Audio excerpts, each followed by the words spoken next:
Good evening, everybody. I hope you're having a great time. My name is, what's called as an introduction, my name is Jeroen. If you want to have a tongue struggler, try to present my last name, if you're non-Dutch. But in all fairness, today I'm going to tell you a little story about the software that is being used by all the Pioneer products. But how did it start? Pioneer, back then was still called Pioneer, is producing equipment for the professional DJs for a long time. 1994 was the year where we launched our first CDJ 500. If I'm looking around, there's not that many people that have used one of these. Are there? Yeah, there are, because this little one is notorious for shooting CDs into the crowd, and they were lost forever. I think everybody that has used the 500 knows it. You put your CD there, and next time you press eject, and then oops, and then it's gone. But that was 1995. But back then, we already introduced things like master tempo, the pitch, the way the cue works, the way all the navigation works. It's all there since 1994. In 2001 was a big introduction. Pioneer launched the CDJ 1000, and this was for many DJs the first CDJ or player to play CDs as a DJ. Back then it was all vinyl. That was just a thing. I started DJing in '92. I didn't have any choice because you start with belt turntables. Yes, belt turntables. 2001 was a CDJ 1000, and this changed DJ culture, I guess, because this triggered a lot of artists starting to use CDs and digital masters or digital track. In 2020, we launched the last iteration of our hardware, the CDJ 3000. And it has been launched 2 years ago already, and it's entering the markets. But unfortunately, we cannot ship enough. But this is the deck that you will encounter if you come across the big festivals. This is the deck what you probably will see in the main booth. All our players work with our software, RekordBox. RekordBox, for I think almost everybody already knows everything about it, but RekordBox is music management software. You use that to manage your tracks, to do all your homework, to manage your collection of all the tracks. And you can use it several ways if you are using the hardware.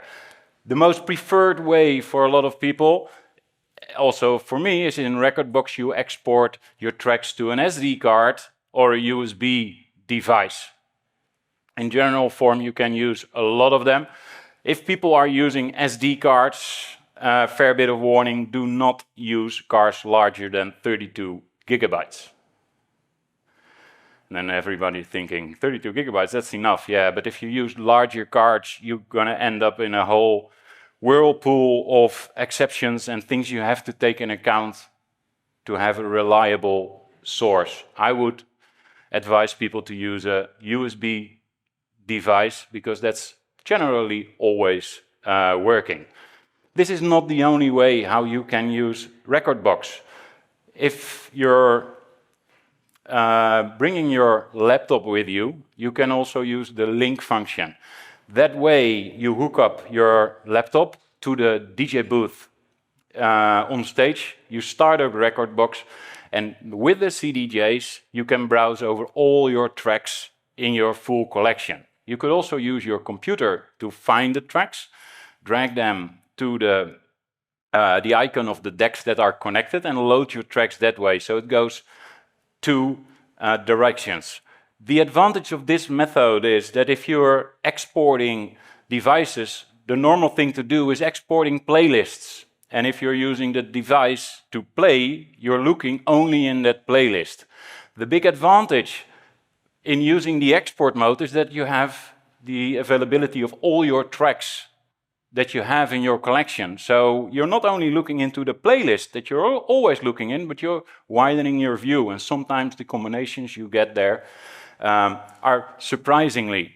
There's a lot of more technical functions in RekordBox. I will probably not dive into that for today.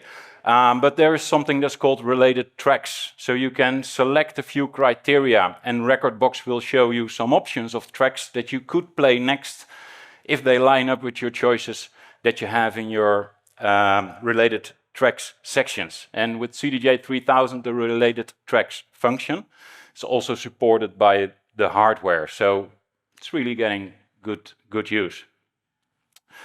The last way how you could use RekordBox is in the performance mode. If you're using RekordBox in performance mode, you're running it from your computer, you hook up controller over USB, and actually your computer is doing all the work. So that controller is only giving assignments to your computer and orders your computer to start a track, start a cue, or doing all the effects. So the performance mode, but the performance mode is also the mode that you use for all the controllers. So if you start DJing, you always have to have RekordBox. And even if you have a DDJ 200 or 400 or Flex 4, I can name a whole list of controllers that you can use with it. And this is a very nice way to use it because a controller doesn't cost as much as a CDJ 3000 set. Yes, you can also use RekordBox in performance mode with CDJ 3000, but to be honest, I always find that a little bit of a shame because the CDJ 3000 is great hardware. And if you're using it in the performance mode, it's actually only a joystick to control some software on your computer. How does the whole RekordBox thing work?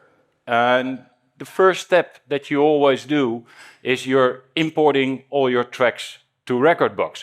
At this point in time, RekordBox does not do anything with the tracks. It's only remembering where are they stored and they're going to be used from that location. The worst place I see people putting their music is a folder on their desktop.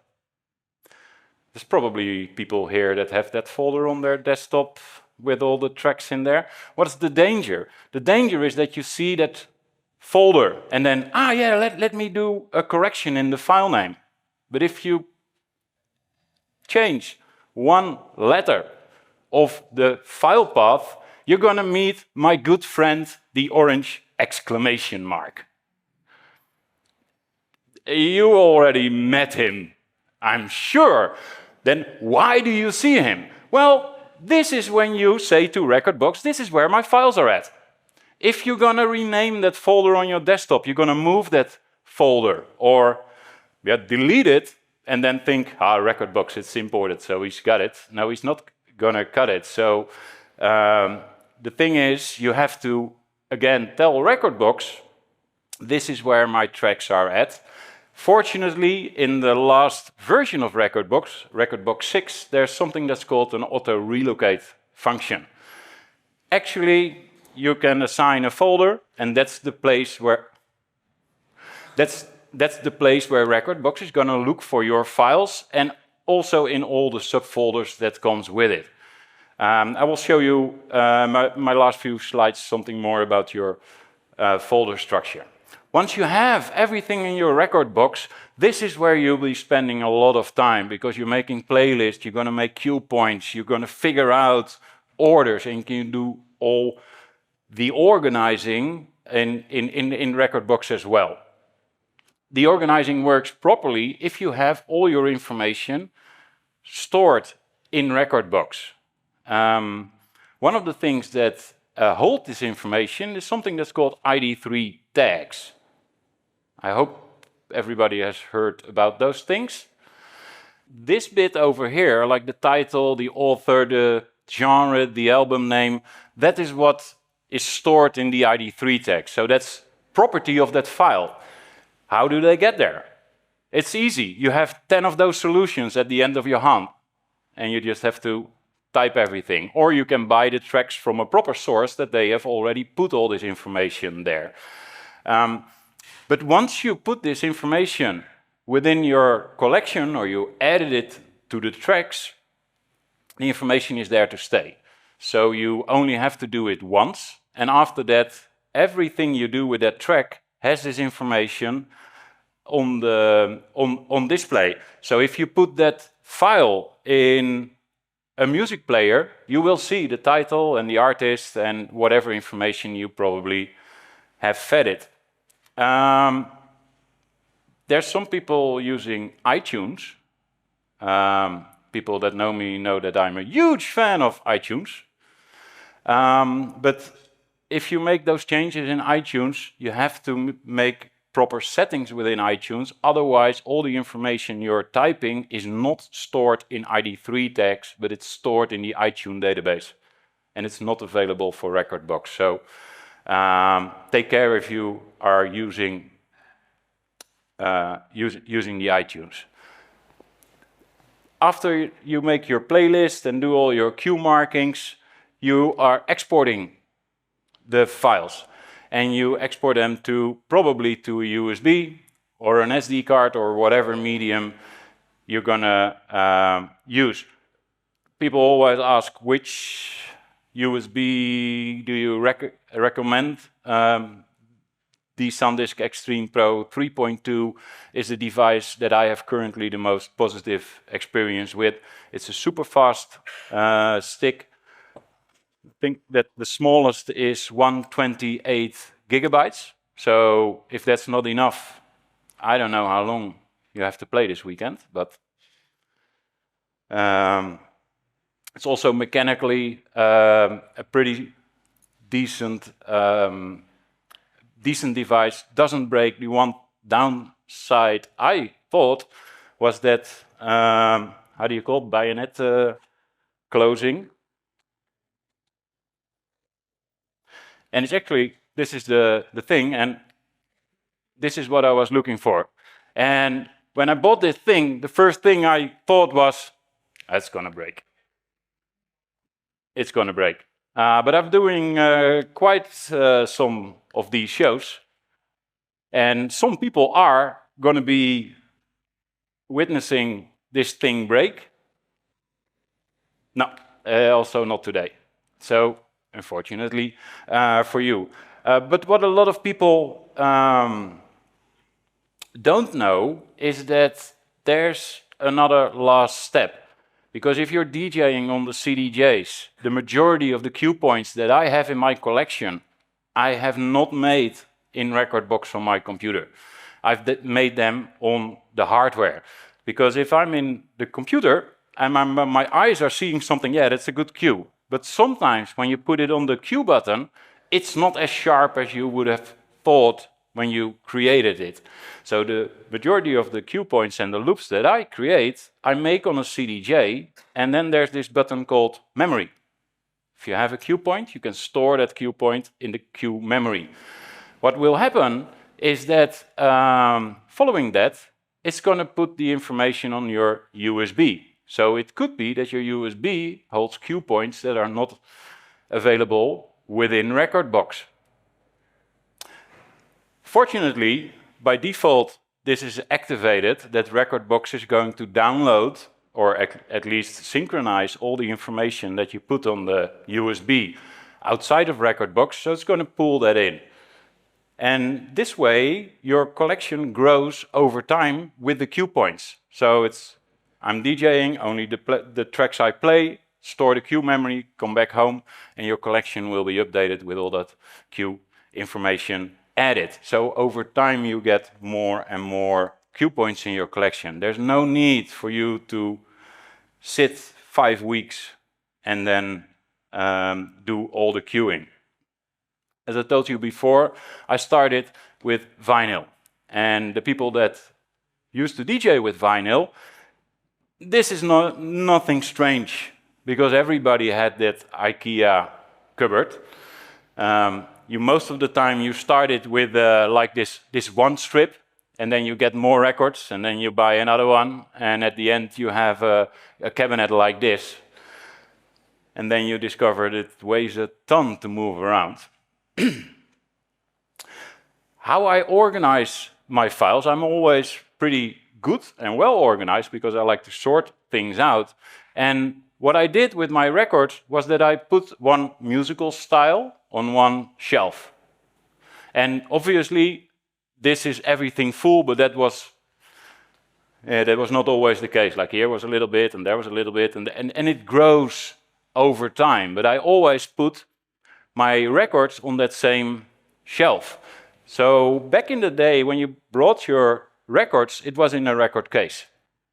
When I get my records out to go out for DJing, put them in a case, but when I get back home, I put them back on the shelf that they belong, because otherwise you cannot find them the next time. I've copied basically the whole shelf thing to folders on my hard disk, because this is about organizing your MP3s, WAV, AACs, whatever file format you use on your hard drive. So these folders are like for a shelf. And for a lot of music, everything fits together because it's one shelf, so it's house or hardcore, or in this case, you hardly see it as the old school. If a musical genre has sub-variations, you need to, or you could, subdivide it. And it reflects in that record case way. So the whole shelf is, in this case, it's old school, and sorry for the ancient music sort. So this is all one musical genre, and the sub-genres are the boxes in the cupboard. So if you have a genre that needs to be subdivided, you can look at that as there's shelf spaces. If you look at this on your hard drive, and this is the biggest tip that I want to give you for today, if you're going to start with your collection, make one folder. How are you going to call it? I don't really mind. Call it My Music, DJ Music, give it your DJ name, Music. Mine starts with vinyl collection, because the first thing that I dropped in there was digitizing my own vinyls. So I've sat down, digitized roughly about 4,000 vinyls. So I have a little bit of experience doing that. But make this one folder. Then if you subdivide, fill in the name of the first folder, the first level folder, in the genre tag of your music files. If there is a second folder, put that information in the album tag. This way, you can look for house music, and then you see all your house music. But if you have subfolders, you could also search for happy hardcore and browse it that way. So in RekordBox,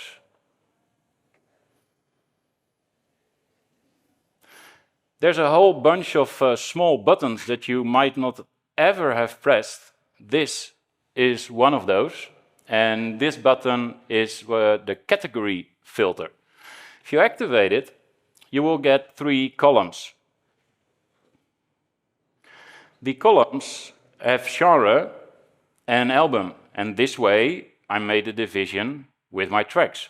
How do they line up? So if you have your music folder,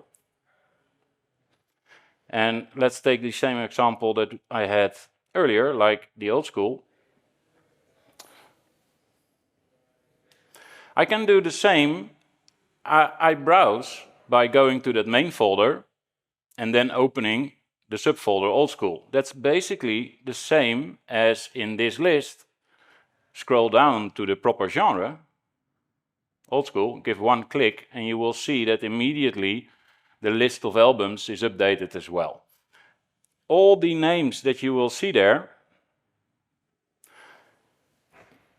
correspond with the names that I have in my folders. And this way, if you're designing a system to organize your tracks, you only make one system, and this system will work on your hard drive, on your PC, well, this is my Mac, but on your laptop, on any place. So having a good folder system for you guys to have all your files is very important. Then you have the case that sometimes when people hear this story and then they say, yeah, but I only play tech house. I said, yeah, but you have subgenres. No, no, no, no, I'm only playing tech house. Then I'm like, well, be a little bit more creative, because you also have like the vocal things, the instrumental things, more like the rap things. You can make subdivisions within every genre that is available. Do you have to make all those divisions? No, because there's also musical... Come, zoom.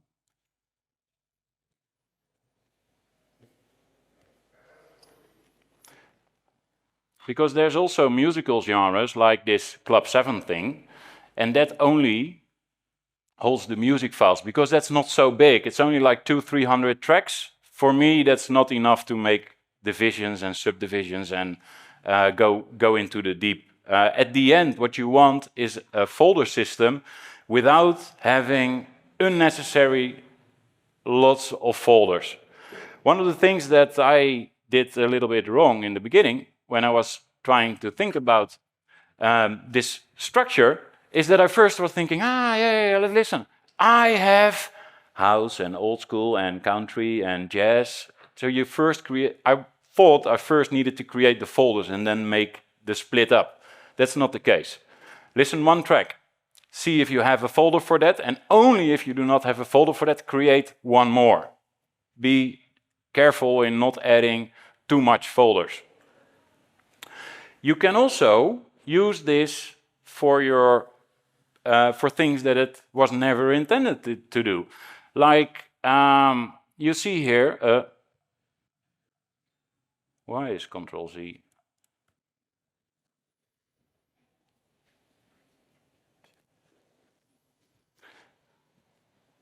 There is also a folder called Tools. Obviously, there's no musical genre that's called Tools, but this is something I use for my own benefits, because if you're DJing, sometimes you have those things, those audio fragments that you want to take along, you want to do stuff with it, but it's not a track. So in this Tools folder, I've created folders for the acapellas, the closers, the intros, or whatever tools that you might want to take with you. And this can also be found the same way like everything. So you go to Tools, and then you go to your effects. This also works on all hardware. Hardware, yeah, that sounds better.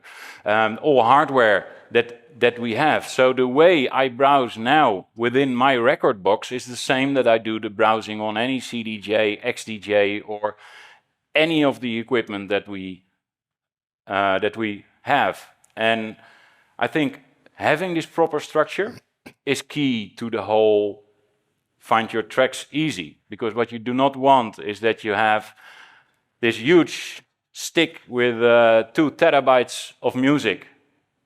Are there people that are thinking bringing such a large drive to the stage is a smart idea? Well, you're smart guys. Because I still remember the first time that I did a gig with my USB. It was the first time ever with a USB, and I was like, I can bring all my tracks. It's going to be great. Then you enter the booth, and then you insert that USB, and you see so many combinations of tracks that the only thing you're doing is scrolling. Yeah, that's a good one. Yeah, that's a good one. Oh, yeah, that's also a good one. Yeah, load it. Start queuing it. Oh, no, I want that one as well. So having more choices on the stage is not always a good thing. Sometimes it's better not to have that many choices, because it makes you switch speedy and quick to the next track. Are there people having any questions so far? No? Well, no questions? Then it's a good... That's a good question, thing then. Lady. She always has a question. That's good. I have a small question in between. A good friend of mine is Laidback Luke. And he, I'm not sure if it's Pioneer, but he brings his phone now to his DJ sets. So he doesn't bring any USBs, not SDs, just his phone. It's okay. Then I'm sorry I'm asking. But is it for RekordBox also a possibility to get more on the mobile devices? Yes and no. Yes, that's possible because RekordBox is also an application on your phone. You can install it and you can use your phone as a device. Hooking it up is sometimes a little bit of a challenge because if you want to hook it up, it needs to be connected to the same Wi-Fi as the router in the booth. And then it works like a charm. But on big festivals, that's not always the case. No, I don't want my Wi-Fi on the festival. How you could do it is purchase the camera adapter from, at least for me, for Apple. So you have a normal USB lead and that goes to the back of the CDJs and then the CDJs will recognize it as a device. But you have to prepare that by bringing the proper connection type with you. That is something you guys are working on. Yes, yeah, and right. The phone can also be used to do different things because we have an application called DJM Rec, and that's a recording application. How that works is that if you have a DJM and there's a USB plug on the top right in the far corner, if you hook up your phone with the charging lead and you fire up the application, you can make recordings on your phone via the cable from the record out of that mixer. Ooh. As you probably know, the record out is the best one to record because if you put it on the master and someone is like, yeah, well, lower it or go in the other way, your recording will be ruined. So the phone is getting into the ecosystem, yes. All right. Our question lady. Hi. I had a question about what you mentioned that you can set up, for instance, like memory cues and hot cues on CDJs and then synchronize them back to RekordBox. Does that work fine if you did changes on the CDJs, like added hot cues there, but also added hot cues in RekordBox? Like, how does that work if you plug your USB drive back? Well, what it does, it's going to add the cue points that you have on your USB to your collection. So if there's already 3 cue points in RekordBox, you created another 2 on stage, it's just going to synchronize them and then you have 5. But then would it work for hot cues as well or only for memory cues? Because maybe you set up like, I don't know, hot Wait, cue. because I'm into the echoes here. Oh, sorry. Like maybe you set up like hot cue A, let's say, on the CDJ, and then you set up another different hot cue A on RekordBox. Then you're going to get a conflict. It's not sure what it's going to do then, but RekordBox gets priority over the USB devices. So I've never tried it because it's quite rare to have a hot cue on the exact, well, at the end, if it's on the same place, it's just 1 and 1 is 1. No, I mean, if it's a different, like if you used hot cue A, I don't know, specific. Yeah, first at 1 minute and the other one at 3 minutes. Well, if there's already a hot cue A in your RekordBox, it will not synchronize that because there's already something on that position over there. So it's not going to synchronize, it's not going to replace the existing ones. Okay, but all the other like non-conflicting stuff, it will still like synchronize. Well, if you have a hot cue A on the USB, hot cue A on the computer, there can only be one A. Yeah, no, I mean like maybe there's a conflict there, but like for memory cues, it works. Yeah, for cues, you have up to 10 cues or loops that you can store per track, and it's just going to add them. Every point has a time code, so like the hours, minutes, seconds, milliseconds even, and that needs to be unique. So it's going to add over time, and that's how you build up the whole thing. Okay, thanks. You're welcome. Well, I think we can talk a lot about this. I have a question. Do you have like a pop-up store for Pioneer or a place where people can just see the stuff, or you have to go to a store, or do you have like a pop-up store or something? There's no official Pioneer DJ pop-up store. All right. But we have dealers in almost every big place, and our dealers have a showroom, and that's where they showcase the products. And you're always free to go to the dealers and play around a little bit with it. And there's also guys there that can advise you if you have questions. So as a new upcoming talent DJ, you advise them to go like test it out, play with it? If you want to make a choice, you have to either test it out yourself or really rely on YouTube. Oh yeah. I would go test myself. even though YouTube is a good one, I also make videos on YouTube, but that's more the questions and answering. Yeah, if you want to have a person touch, then the dealers is the best options. All right. Or do it like how I started DJing, just go over with friends, they have something, play with it, get your experience, do that 3 or 4 times, and then you can make your choice like, this is what I like, this is what I don't like. Perfect. Well, thank you so much. Ladies and gentlemen, make some noise for Jeroen Groenendijk.